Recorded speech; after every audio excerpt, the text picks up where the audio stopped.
जय साथियों, मैं अधिवक्ता जितेंद्र कुमार और आप सभी को मेरे यूट्यूब चैनल सरकारी मंजिल पे स्वागत है।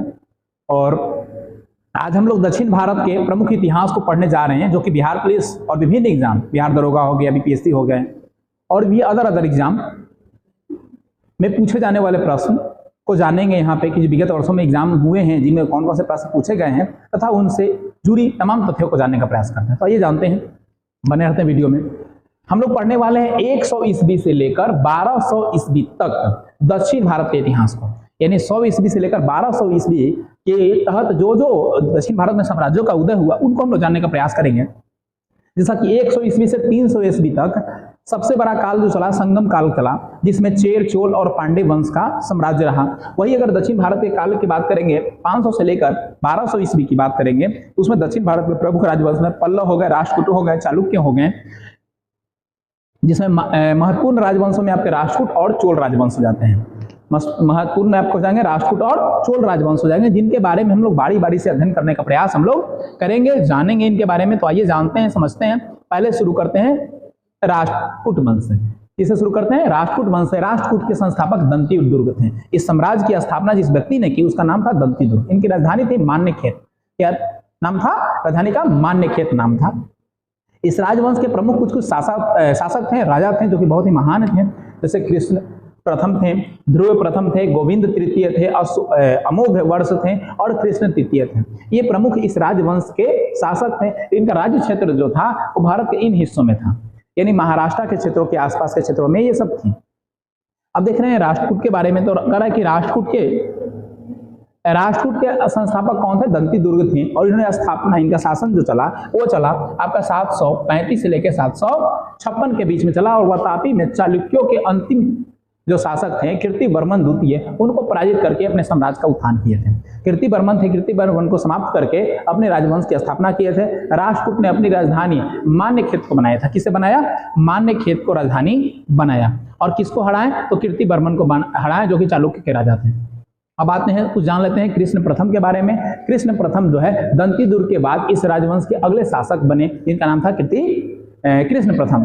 अब ये शासन काल इनका एलोरा की ठोस चट्टानों को कटवा कर एलोरा में कैलाश मंदिर का निर्माण था। जैसे देखिए कैलाश मंदिर है, ये पूरा पहाड़ है, ये पूरा पहाड़ है। इस पहाड़ को काट कर कितनी बारीकी से ये मंदिर बनाया गया है, आप सोच सकते हैं उसमें की कलाकारी कितनी निपुण रही होगी कि पूरे के पूरे पहाड़ को काट करके। आज आधुनिक युग में हो जा रहे हैं दशरथ मांझी जैसे लोग, उस समय भी होते थे लोग जो इस तरह से कटवा करके मंदिर का रूप धारण करवा दिए, जिसका नाम है कैलाश के मंदिर। अब कैलाश की मंदिर बनी है किस शैली से? तो उसका नाम है द्रविड़ शैली। द्रविड़ शैली से कैलाश के मंदिर का निर्माण किया गया है, जैसा कि तस्वीर आपको सामने दिख रही होगी।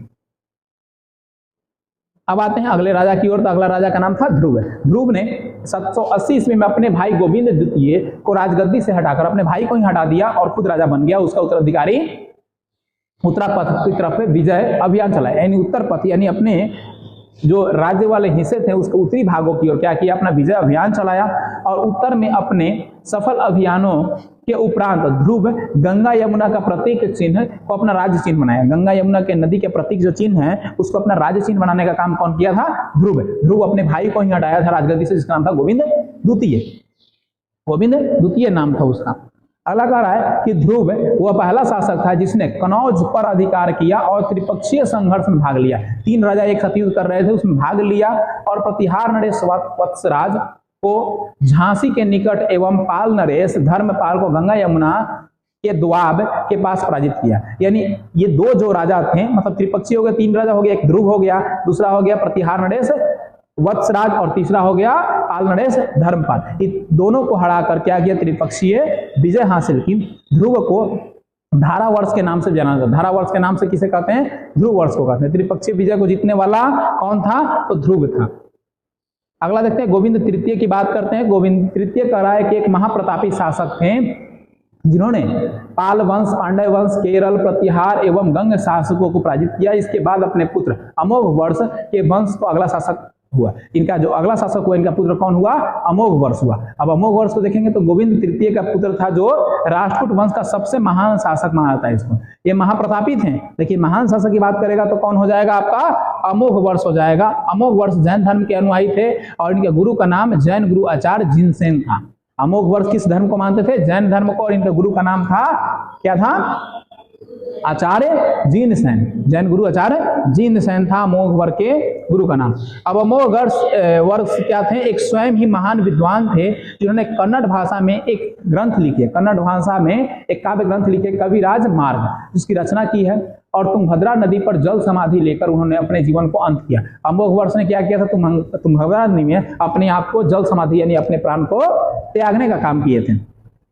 अब देखते हैं कृष्ण तृतीय के बारे में। तो कृष्ण तृतीय कह रहा है कि राष्ट्रकूट वंश का सबसे प्रतापी राजाओं में से एक था। ये जो प्रतापी राजा थे उसमें से एक था ये। इसने अकाल वर्ष की उपाधि धारण की थी। क्या वर्ष की उपाधि धारण की थी? अकाल वर्ष की उपाधि धारण की थी। सत्ता हाथों में आते ही इसने कराची और तंजौर पर विजय अभियान चलाकर उसे जीत लिया था। जैसे ही ये राजा बना वैसे ही क्या किया, कराची और लाहौर को जीत लिया था।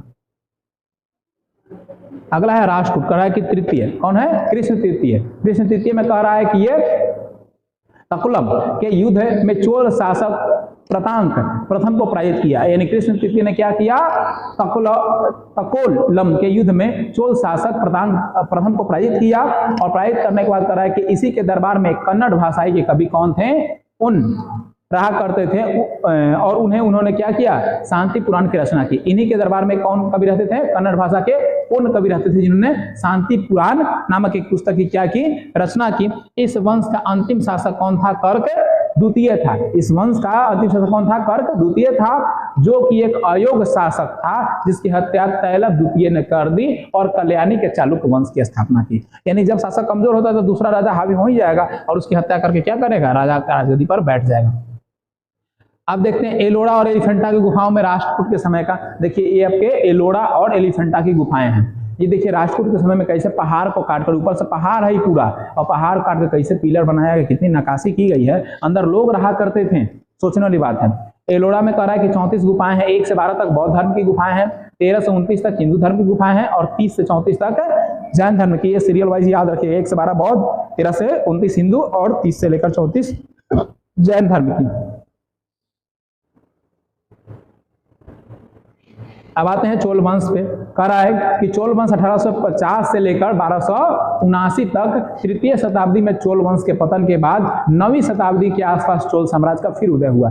यानी शुरू में तृतीय शताब्दी में लोग था, लेकिन फिर क्या हुआ, 850 से 9वीं सदी के आसपास इसका उद्भव हुआ। इनके कुछ प्रतापी राजा लोग आए, फिर अपने साम्राज्य के लोग क्या हो गए, खड़ा हो गए। 9वीं शताब्दी में कह रहा है कि चोल साम्राज्य की स्थापना विजयालय ने की। विजयालय कौन थे, संस्थापक थे, और इसकी राजधानी तंजौर में थी। क्या थी, तंजौर में। इसके द्वितीय संस्थापक कहा जाता है, चोल वंश का द्वितीय संस्थापक किसे कहा जाता है, विजयालय को कहा जाता है, और इसकी राजधानी कहाँ थी, तंजौर थी। अब देखिए यहाँ कौन कौन प्रमुख शासक हैं, तो प्रतांग प्रथम थे, राजा राज प्रथम थे और राजेंद्र प्रथम थे। ये चोल का एरिया आपके किस एरिया में आता है, आंध्र प्रदेश के एरिया में आ जाता है। आंध्र प्रदेश का जुड़ा हुआ जो एरिया है तमिलनाडु से, उसमें आ जाते हैं ये लोग।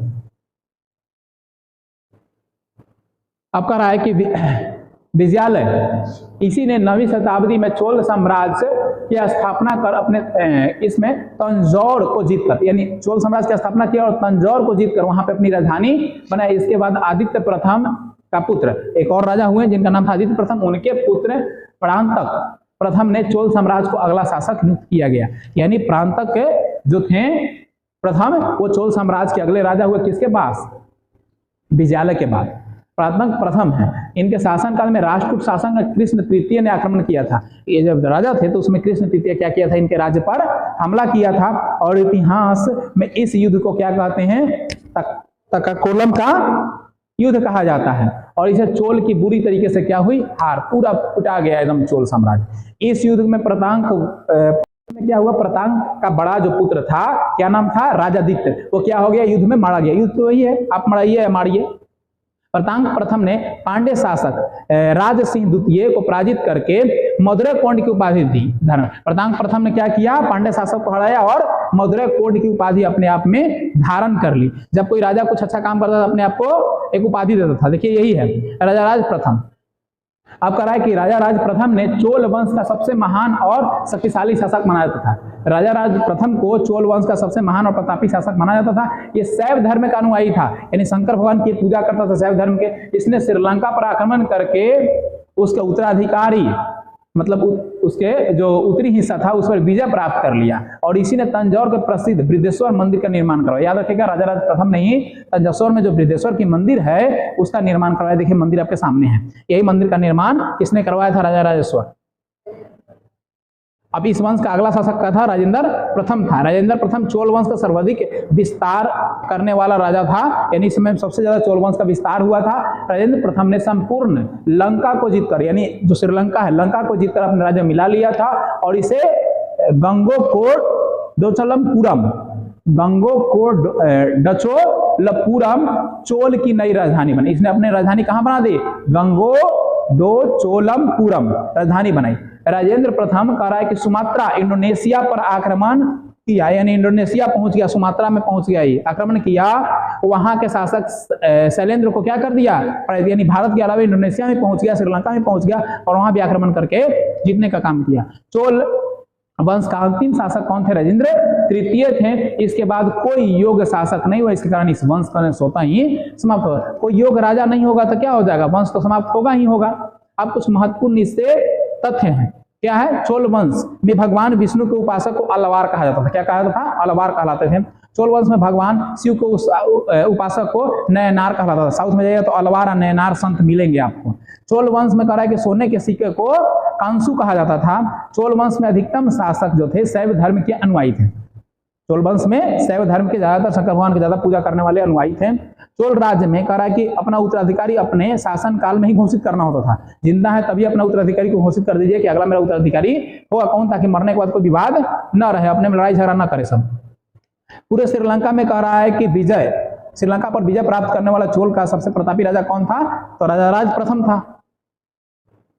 कह रहा है कि पहाड़ी काटकर एलोरा का विख्यात कैलाश मंदिर का निर्माण किसने करवाया था? तो राष्ट्रकूट शासक ने करवाया था। कौन करवाया था? राष्ट्रकूटों ने। कह रहा है कि निम्नलिखित में से किसने तंजौर के बृहदेश्वर मंदिर का निर्माण करा था? राजाराज प्रथम ने करवाया था।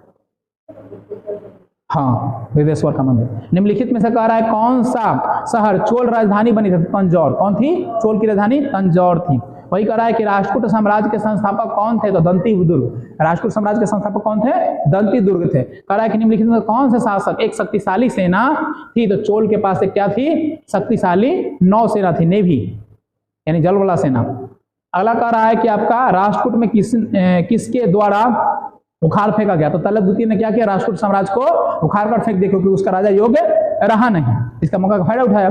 दक्षिण भारत में कह रहा है कि कंकोलम का युद्ध किसके बीच हुआ था? चोल और राष्ट्रकूटों के बीच हुआ और इसी युद्ध में क्या कर दिया? उसको कहानी खत्म कर दिया। एलोरा का गुफा का निर्माण किसने करवाया? राष्ट्रकूटों ने करवाया। हालांकि 9वीं शताब्दी में निम्नलिखित में से किस चोल साम्राज्य को नींव डाला गया? तो विजयालय है ना। विजयालय ने तीसरी सदी के बाद फिर 9वीं सदी में जाके अपना साम्राज्य को विस्तार डाला, क्योंकि सशक्त शक्तिशाली राजा आ गया।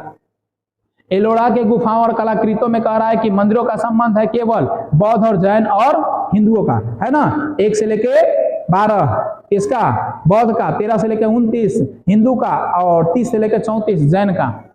तंजौर और बृहदेश्वर के में राजा राजेश्वर का मंदिर किस देवता को है? तो विष्णु देवता के लिए। ये सभी महत्वपूर्ण प्रश्न थे आपके चोल साम्राज्य से और राष्ट्रकूट साम्राज्य से, जो कि काफी एग्जाम के लिए महत्वपूर्ण है। इसका एनालिसिस हम लोग जरूर करेंगे। मिलते हैं फिर अगले वीडियो में नई जानकारी के साथ।